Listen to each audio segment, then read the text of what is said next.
Assalamualaikum warahmatullahi wabarakatuh. Alhamdulillah. Alhamdulillahirabbil alamin wa bihi nasta'inu ala umuri dunya waddin. Asyhadu an la ilaha illallah wahdahu la syarika lah wa asyhadu anna Muhammadan abduhu wa rasuluh amma ba'du. Pertama-tama marilah kita panjatkan puji dan syukur kehadirat Rabbi. Alhamdulillah. Pada kesempatan kali ini kita masih bisa mengikuti pembelajaran meskipun kita masih dalam keadaan pandemi, sehingga pembelajaran kali ini kita masih tetap pembelajaran secara online atau daring. Namun mudah-mudahan meskipun pembelajaran secara online ataupun daring tidak menyurutkan semangat kita untuk mencari ilmu. Sebelum dimulai, mari kita berdoa terlebih dahulu. Semoga apa yang kita pelajari hari ini bermanfaat dan dapat kita terapkan dalam kehidupan sehari-hari. Baik, jika sudah berdoa, mari kita lanjutkan ke pembahasan, yaitu bahwa pada pertemuan kali ini kita akan membahas tentang itu PABP, ya, Pendidikan Agama Islam dan Budi Pekerti untuk SMA SMK, ya, kelas 10.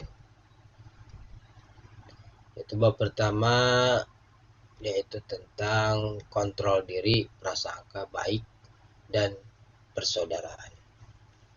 Mungkin di antara kalian sudah pernah mendengar tentang kata-kata kontrol diri, tentang prasangka baik dan persaudaraan. Namun di dalam materi kali ini kita akan bahas secara ringkas, mungkin ya, secara ringkas, dan meskipun ringkas, semoga tetap kita pahami dan kita terapkan.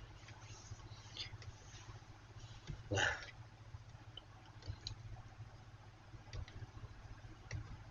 bentar ya, oke. Ini latar belakang dalam pemahaman materi kali ini.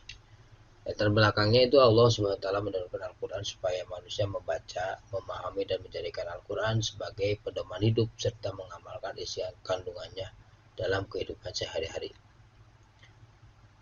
Dalam Quran surat Al-Anfal ayat 72 dan Quran surat Al-Hujurat ayat 10 dijelaskan tentang atau menjelaskan tentang kontrol diri, yaitu mujahadah nafs, persaudaraan, yaitu al-ukhuwah. Sedangkan dalam Quran surat Al-Hujurat ayat 12 itu perintah tentang menjauhi prasangka buruk atau su'udzon. Nah, di sini kita diharuskan untuk membaca Quran surat Al-Anfal ayat 72 dan Quran surat Al-Hujurat ayat 10 dan 12, ya, dengan memperhatikan makhrajul huruf, panjang pendek dan ketentuan tajwid. Kemudian jangan lupa untuk membaca ta'awuz.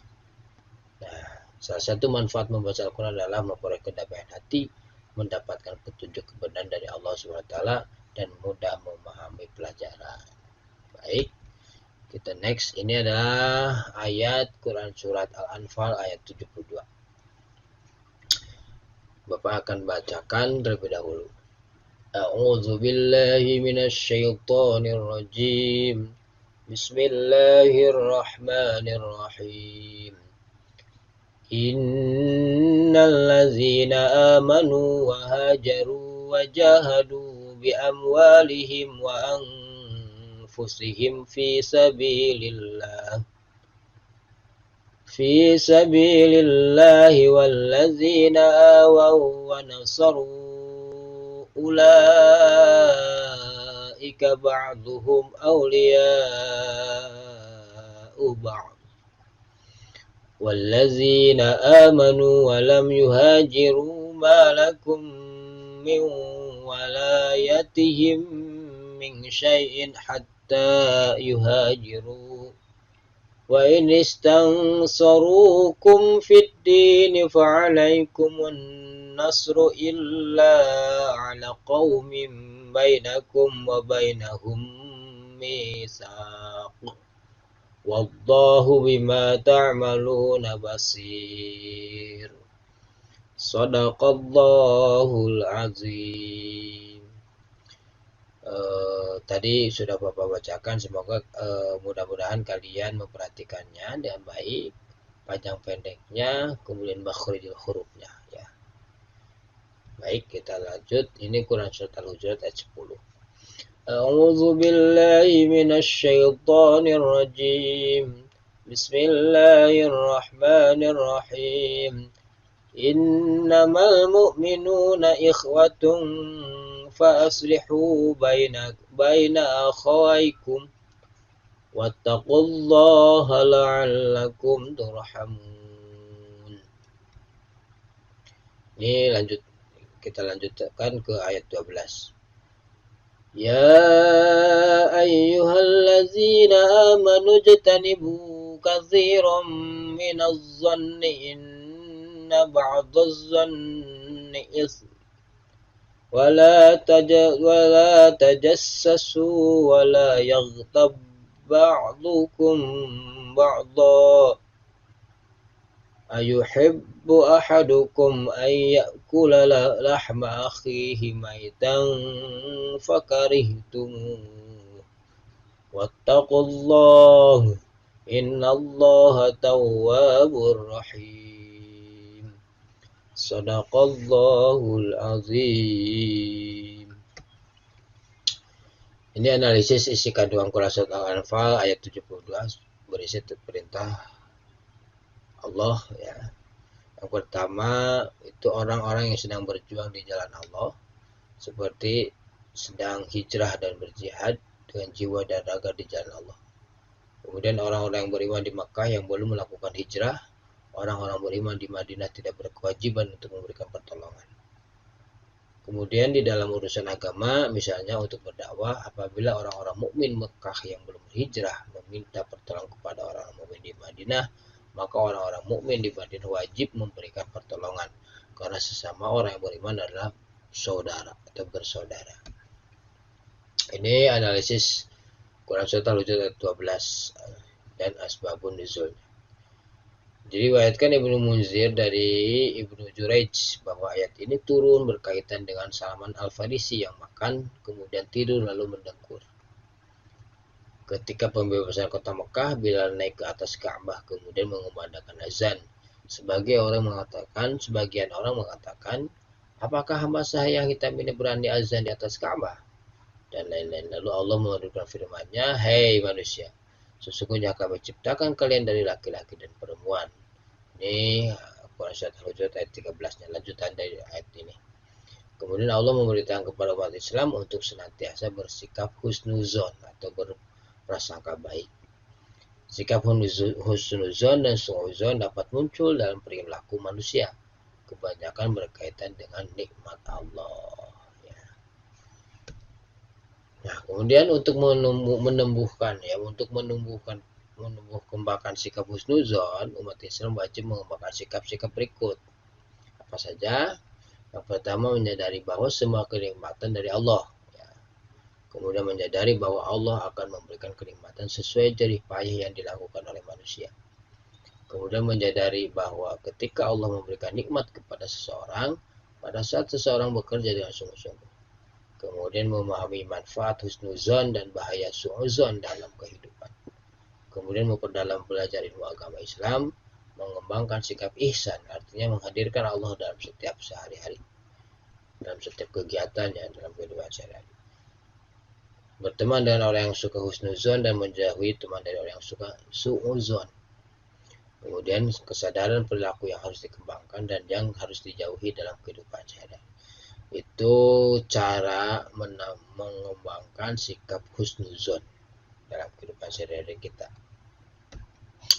Kemudian ini analisis kandungan Quran surat Al-Hujurat ayat 10 ya. Ketika Nabi Muhammad naik keledai pergi menuju rumah Abdullah bin Ubay. Abdullah bin Ubay itu seorang munafik. Berkata Abdullah bin Ubay, "Nyahlah engkau dariku, demi Allah aku terganggu dengan keledaimu ini." Seorang Ansor berkata, "Demi Allah keledainya lebih harum baunya daripada engkau." Amarahlah anak buah Abdullah bin Ubay kepadanya, sehingga timbullah kemarahan kedua belah pihak dan terjadilah perkelahian. Maka turunlah Quran surat Al-Hujurat ayat 9. yang memerintahkan agar menghentikan peperangan dan menciptakan perdamaian. Ada dua orang muslim bertengkar, maka marahlah kedua pengikut kaum ini dan berkelahi dan menggunakan tangan dan sandal. Kemudian Quran surat Al-Hujurat ayat 9 dan 10 memerintahkan agar menghentikan perkelahian dan menciptakan perdamaian. Ini asbabun nuzulnya ya. Ada dua orang Ansor yang sedang tawar-menawar dan memperoleh akhlaknya sehingga terjadi pertengkaran hingga pertumpahan darah. Sebagai makhluk sosial, baik beragama Islam maupun non-Muslim, umat Islam selalu senantiasa berbuat baik, sedangkan dengan umat sesama Muslim terikat dengan keimanan yang sama. Umat Islam harus bersaudara. Ini asbabun nuzul turunnya Quran surat Al-Hujurat ayat 10. Ya. Kemudian cara bersaudara bagi orang beriman sesuai dengan Quran surat ayat 10 sebagai berikut. Setiap orang yang beriman adalah saudara kita, sehingga kita wajib menghapus batas-batas perbedaan suku, ras, bahasa, budaya, bangsa, dan sejenisnya. Jadi kita tidak boleh membeda-bedakan antara suku, ras, bahasa, budaya, bangsa, warna kulit, ya, dan sebagainya. Terhadap saudara kita wajib memenuhi hak-haknya secara adil. Bentuk menunaikan hak-hak sebagai saudara yang diumpamakan seperti satu tubuh adalah saling ikut dalam merasakan, dalam kesenangan, dan saling membantu dalam kesedihan. Saling mendukung, membela, dan melindungi dalam urusan kemanusiaan. Terhadap saudara kita wajib saling membantu dan saling meringankan kesulitan. Ini adalah cara bersaudara bagi orang yang beriman. Kemudian kontrol diri. Baik buruknya perilaku manusia dalam kehidupan sehari-hari bisa ditentukan dari bagaimana cara dia mengontrol dirinya sendiri. Jika manusia mampu mengontrol diri dengan baik, maka akan baik pula seluruh perilakunya.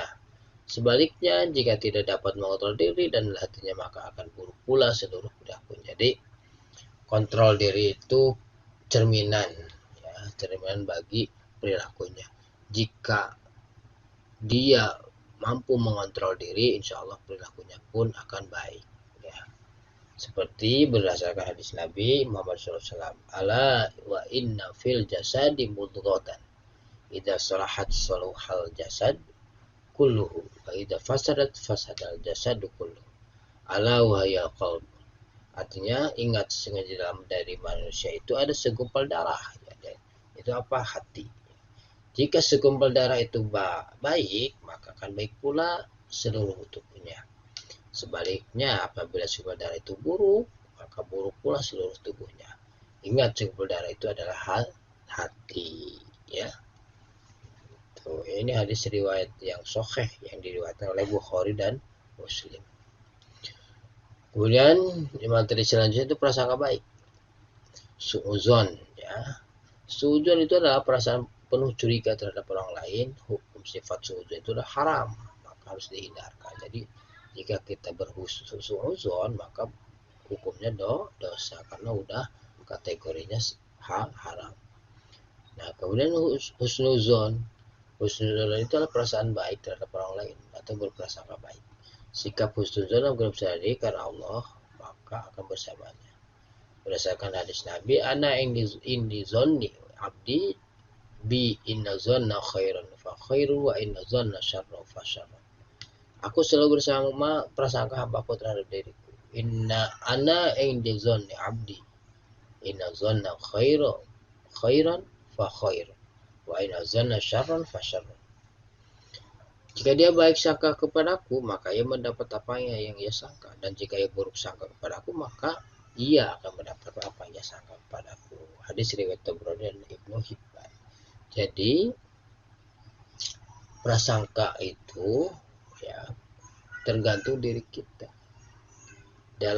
Jika diri kita berprasangka buruk kepada Allah, ya, maka Allah pun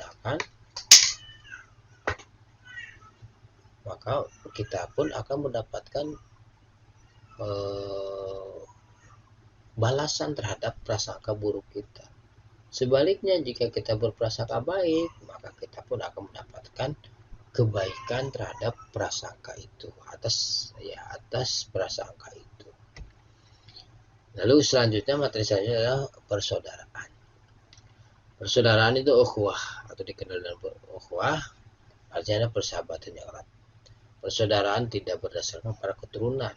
Jadi persaudaraan itu bukan hanya berdasarkan keturunan, bukan berdasarkan suku, bukan berdasarkan bahasa, apalagi bentuk fisik, ya, latar belakang, kedudukan, dan derajat, bukan.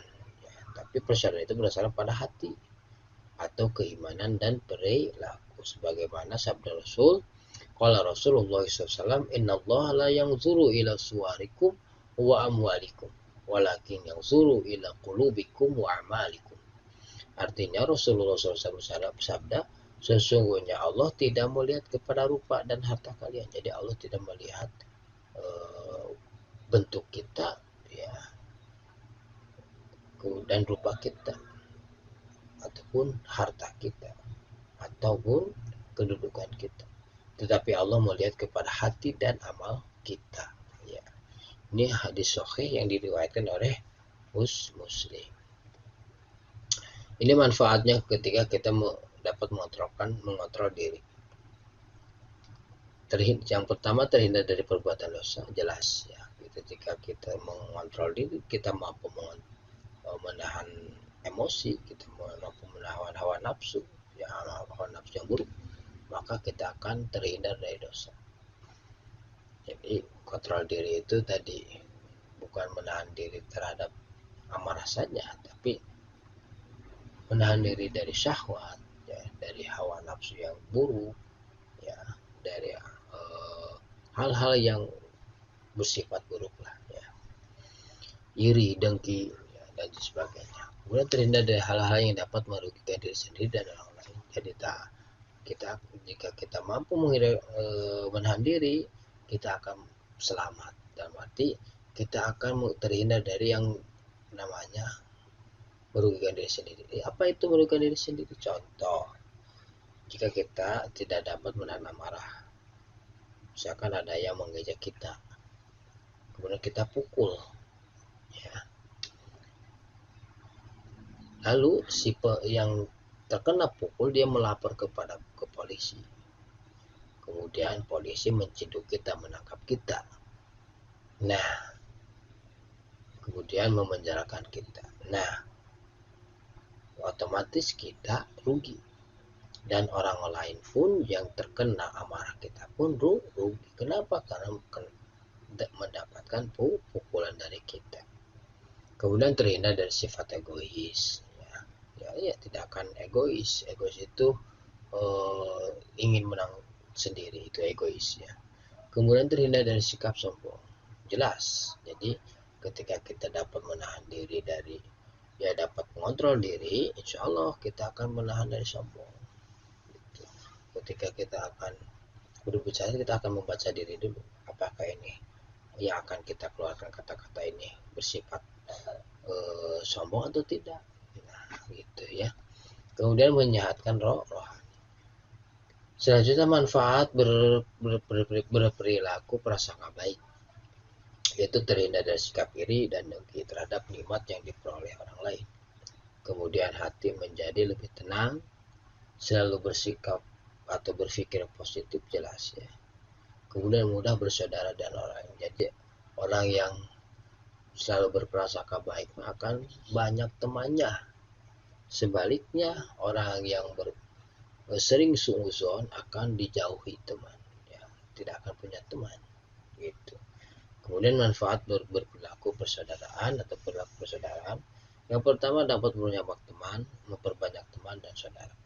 Kemudian dapat menambah dan menjalin relasi yang lebih banyak lagi. Maka kalian yang untuk generasi ke depan, jalin silaturahmi yang baik, jalin persaudaraan yang baik, karena suatu saat kalian akan membutuhkan persaudaraan dan pertalian silaturahmi tersebut.